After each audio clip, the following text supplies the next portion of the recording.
Sebenarnya inti masalahnya apa ya? Apakah memang dua-dua kurikulum ini ada perbedaan yang cukup diametral? Mungkin kita mulai dari situ diskusinya. Tapi saya ingin mulai justru dengan menggarisbawahi bahwa jangan kita berpandangan kurikulum satu-satunya faktor di dalam menentukan kualitas pendidikan. Oke. Karena ini kalau kita tidak tempatkan secara proporsional, seakan-akan kurikulum itu adalah determinan super luar biasa Bagi keberhasilan pendidikan. Bagi keberhasilan. Begitu kurikulum diganti, otomatis kualitas pendidikan meningkat, otomatis sekolah lebih baik. Jadi kita harus tempatkan ini secara proporsional. Artinya ini mendasar betul ya? Ya, karena kalau tidak seakan-akan kita ini bicara kualitas pendidikan, bicara kualitas kurikulum, bukan bicara kualitas pendidikan. Nah, kalau kita sudah tempatkan secara proporsional, maka insya Allah kita bisa melihat perdebatan, diskusi tentang kurikulum ini secara proporsional juga.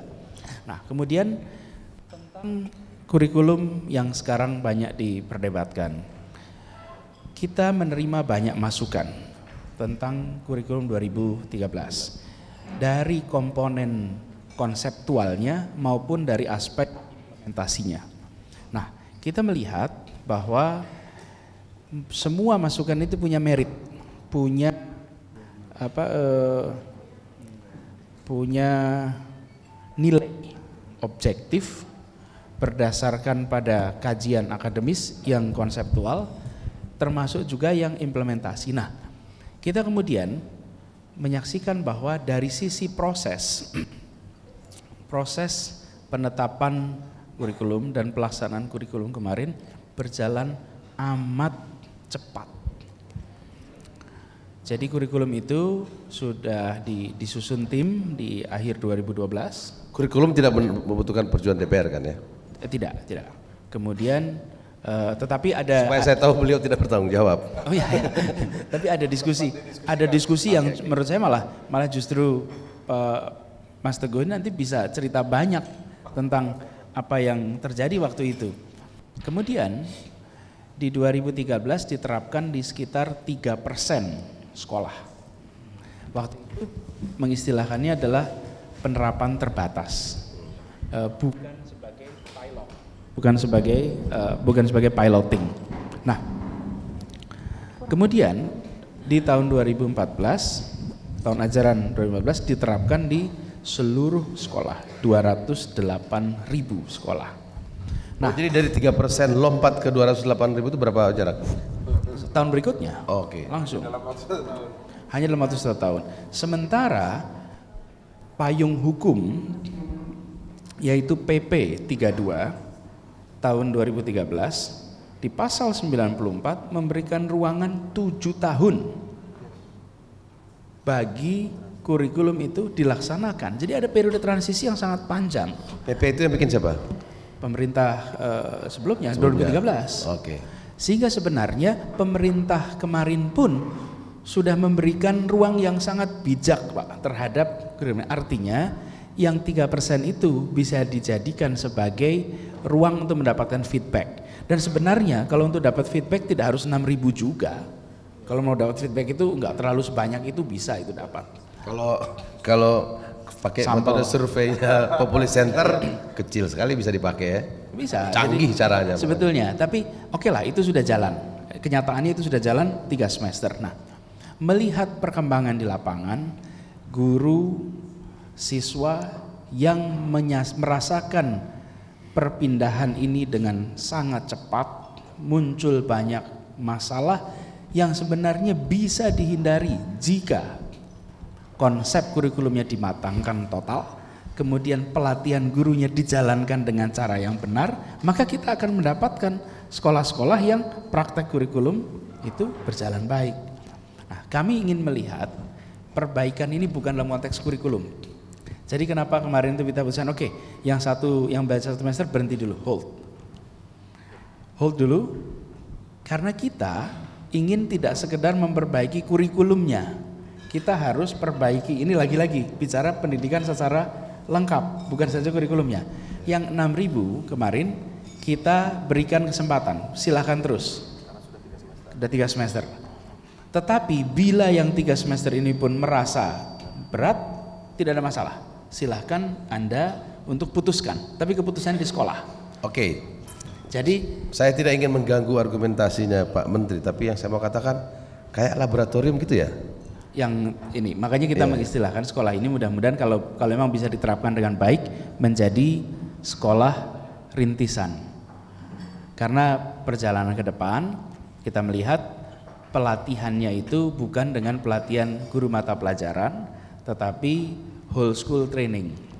Jadi satu sekolah menerapkan sebuah kurikulum, kemudian guru-guru dari sekolah lain belajar, sekaligus nanti ada komponen magangnya di sekolah itu. Kayak DPR teman-temannya Pak Juwarno itu dibanding gitu ya? Ya, tapi jangan ke luar negeri gitu.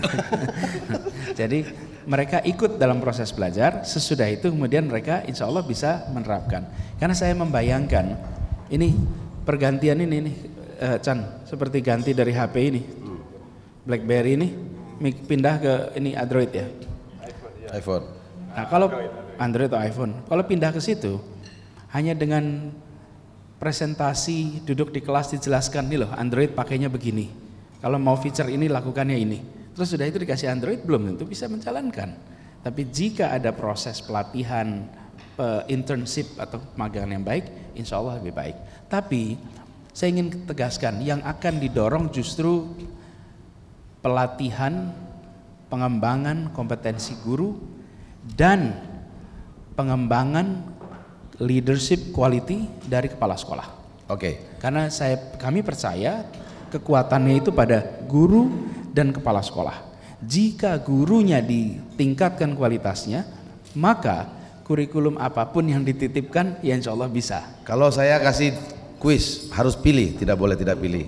Pilih guru dibenerin, dibenerin itu maksudnya bukan sekarang nggak benar, kualitasnya, kuantitasnya, gajinya, segala macam. Pilih itu atau pilih kurikulum, harus pilih. Misalnya harus pilih. Nomor 1 guru. Oke, sekarang saya mau tanya ke guru dulu. Apakah keberatan 2013 seperti yang tadi disampaikan Pak Menteri, kan ada masukan dari guru-guru yang kelihatannya keberatan gitu. Apa memang keberatan? Kenapa keberatan? Lebih keras kerjanya atau lebih keras kerjanya gajinya tetap gitu? Federasi Serikat Guru Indonesia dari awal sudah menolak, bahkan ketika kurikulum ini waktu itu sedang dipersiapkan. Kami menolak karena persoalan pendidikan kita yang sudah akut itu tidak bisa diselesaikan lewat pergantian kurikulum. Pak Anies benar bahwa kurikulum itu bukanlah satu-satunya indikator untuk mendongkrak kualitas pendidikan di Indonesia. Bahkan sebenarnya guru lah yang harusnya dibenahi. Nah, kenapa guru harus dibenahi? Karena hampir seluruh asesmen internasional merujuk guru kita berkualitas rendah. Misalnya guru saja, kita ya? Betul. Misalnya saja pakai data aja lah. Asesmennya dilakukan oleh World Bank pada tahun 2012 dari 12 negara Asia. Indonesia itu gurunya urutan ke-12 kualitasnya. Dan ini pakai video, ngelihat langsung di dalam kelas. Kemudian uji kompetensi guru yang diselenggarakan. Itu sampelnya dari mana? Itu sampelnya di seluruh Asia, di 12 negara, di Indonesia kemudian di Indonesia itu menggunakan 4 provinsi. Nah, tetapi representasinya lumayan tepat ya, karena juga mereka melihatnya menggunakan video. Yang kedua, di Jawa semua? Tidak. Kemudian, kalau di Jawa semua maksud saya pasti hasilnya bisa kita bikin lebih. Enggak, bahkan yang di Jawa juga jelek itu gitu. Dia maksudnya, kalau Jawa aja begitu, di luar ya. Enggak, itu ada di Sumatera, ada Jawa, dan ada Sulawesinya di Makassar. Nah, kemudian yang kedua, uji kompetensi guru yang dilakukan oleh pemerintah yaitu lewat UKG itu juga menunjukkan mutu guru rendah, yaitu 4,3. Nah, dari minimal 7. Nah, dari sini kemudian gurunya yang harus dibangun. Kenapa? Karena kalau kita bicara kurikulum, ini kayaknya ibaratnya mobil analoginya. Nah, mobil ini bisa jalan kalau ada supir. Nah, supirnya itu guru. Problemnya si supir nggak bisa nyetir. Kalau supir nggak bisa nyetir, maka bahaya dong untuk kendaraan ini jalan. Dia bisa nabrak-nabrak, mencelakakan penumpang, juga mencelakakan pengguna jalan, kan begitu. Artinya. Dan yang Nah, Dan dilalahnya penumpang yang kita sebut penumpang ini murid-murid, bukan orang-orang tua, bukan, tapi para murid. anak-anak. Nah, anak-anak ini akan kemudian menjadi korban, sehingga ketika Pak Nuh memaksakan ini di waktu itu di 6.221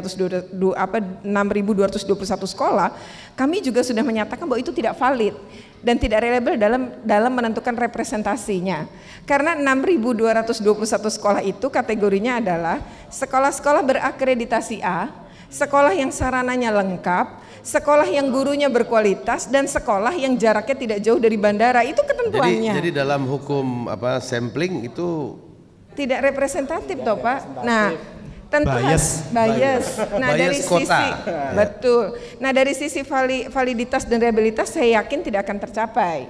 Nah, kemudian ini diterapkan tidak 1 tahun kemudian ketika ini masih gonjang-ganjing diterapkan di 100% sekolah. Tadi yang Pak Anies katakan 218.000 sekolah. Tentu saja terkejut, kaget. Nah, guru sendiri jarang sekali mendapat pelatihan. Tiba-tiba ganti kurikulum, berbondong-bondong pelatihan. Tapi pelatihan ini hanya 5 hari dan modalnya para pelatih hanya sebuah flash disk, bentuknya seminar. Jadi mau bagaimana berubah? Oke. Nah, akhirnya tidak jalan seperti tadi. Memang supirnya nggak bisa nyetir. Jadi benar, benahi guru. Kurikulum ini heboh sekarang kan karena Pemprov dan Pemda melawan kebijakan Pak Anies. Nah, Pak Anies sendiri memang kalau kami harusnya Pak Anies menggantikan total. Jangan disisakan 6.221, memberi peluang. Pemprov bilang begitu. Ternyata seperti Pak Anies katakan tadi, bahwa dari 6.221 nanti boleh kalau nggak sanggup. Yang terjadi bukan begitu, yang nggak sanggup juga menyatakan sanggup. Karena tadi gengsi sekolah dan gengsi daerah. Saya kira kalau Pak Anies belum jadi menteri dia akan se-ekstrim itu juga. Cuma karena menteri harus berada di tengah dan ya ini kita sedang mempertimbangkan dan membicarakan tentang 20% APBN yang jumlahnya kurang lebih 200 triliun? Lebih 400 triliun. Kalau APBN kita 2.000 triliun berarti 400 triliun sedang kita perbincangkan dan itu pasti mengguncang. Oke, kita akan diskusi lagi. Masih ada anggota DPR RI Teguh Juwarno dan juga Dr. Niko Harjanto. Sebelumnya tadi suara dari Ibu Retno Listiarti, Ketua Federasi Serikat Guru Indonesia yang juga merupakan seorang kepala sekolah di Timur Jakarta. Dan Dr. Anies Baswedan seorang menteri Mendikbud yang saya tahu juga ibu beliau adalah seorang pendidik. Jadi nampaknya saya berada di tengah kaum terdidik. Mudah-mudahan keluar dari sini saya lebih terdidik. Kita kembali ke studio dulu. Di SD. Dr. Niko saya melakukan lihat survei ke kurikulum 2013. Survei terbatas pada membingungkan ini. Ya. Betul-betul. Bahkan gurunya mengajar tematik integratif, dia nggak bisa ngajar matematika. Ketika ngajar matematika dia bingung, dia tanya banyak anak yang pintar matematika di situ. Ketika bahasa Inggris, kebetulan anak saya bahasa Inggrisnya agak lancar, dia tanya kepada anak saya. Jadi saya bilang, ini benar-benar